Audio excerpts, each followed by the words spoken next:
Akkam jirtu obboleeyyan, har'a waa'ee jajjabaa dhageenyu garuu sirriitti hin beekne tokko dubbanna. Innis prescriptionidha. Keessattuu hiikaa seera dubbisuu salphaa fi guutummaa prescriptioniiti. Waliin ilaalu. Mee hanga dhumaatti na waliin tura. Hiikaa prescriptionii.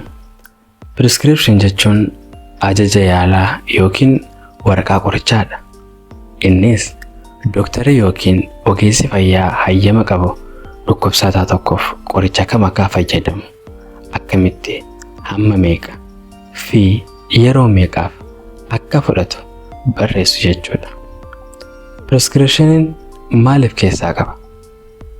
Maqaa dhukkubsataa, maqaa qorichaa, hamma qorichaa, akkamitti fudhatamu, ganama moo galgala, nyaata dura moo yookiin nyaata booda, yeroo meeqaaf akka fudhatu, maqaa fi mallattoo doktaraa of keessaa qaba.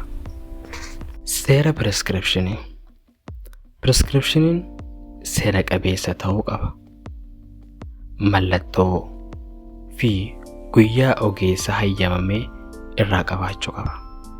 Lakkoofsa hayyamaa yookiin galmee ogeessaa qabaachuu qaba.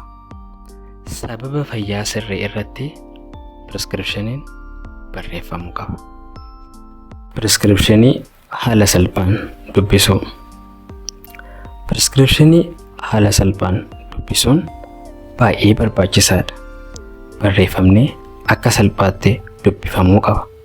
Yookiin prescriptionii elektiroonikaa fayyadamuu dandeenya. Yoo dubbisuu hin danda'amne dogongora qorichaa fiduu danda'a. Kunis nama miidha.